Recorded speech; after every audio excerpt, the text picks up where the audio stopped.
For sale and for demo today is this really killer 1982 Gibson Custom Shop Edition ES-335. Probably a custom shop edition because of the cool flamey maple top. Doesn't really show up in this light and with the resolution of my video, but if you see the photos I've posted on the listing, it really pops out at you. This is a great era for Gibson. Kind of reverted back to some of the earlier specs. Nickel parts. These are Tim Shaw PAFs. You might say, why are you calling them PAFs? They're not PAFs. Well, they actually were advertised as patent applied for PAF pickups. So it's kind of like a return to the more original kind of pickup that Gibson became famous for. Let me turn the amp down a little bit here, just don't get a hum. Nickel Nashville style bridge, as you can see, and then a kind of nickel classic style stop tail. 59 style knobs, of course not 59, but you know, the same kind of style, a little bit darker amber switch tip like the 50s.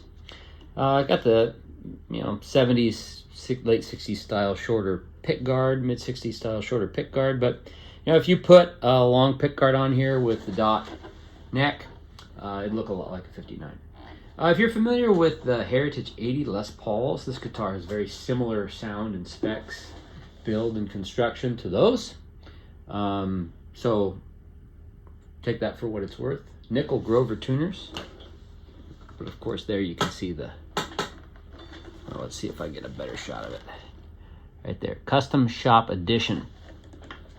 Now keep in mind that that's not the modern Custom Shop. Custom Shop didn't exist back then.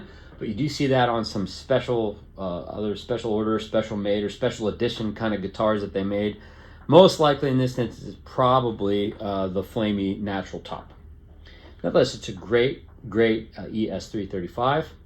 I did note in the listing that the bridge has sunk down in the middle a little bit. You can kind of see that maybe there. It's just what they do over time with break angle to the stop tail. Now, some people think that if you wrap the strings over the top of the stop tail, that will decrease the likelihood of that. Pretty much is an inevitability. You can take these off and flatten them out. You just stick them in a vise or in some kind of clamp and then just slowly work it down. Usually it's fine if you do that. There's a chance that you could break it. This one has been set up properly by just cutting the grooves in the saddles so that it matches the radius of the fretboard, so it still works great. I'm going to throw in another Nashville style bridge that you can put on here if you want. I've had several 80s Gibson guitars with these bridges and they all have sunk down like that. It's just part of what happens with that part of the guitar. So I've noted that in the description, but is what it is. Works fine the way it is. Set up, it's great. It'll come with its original case.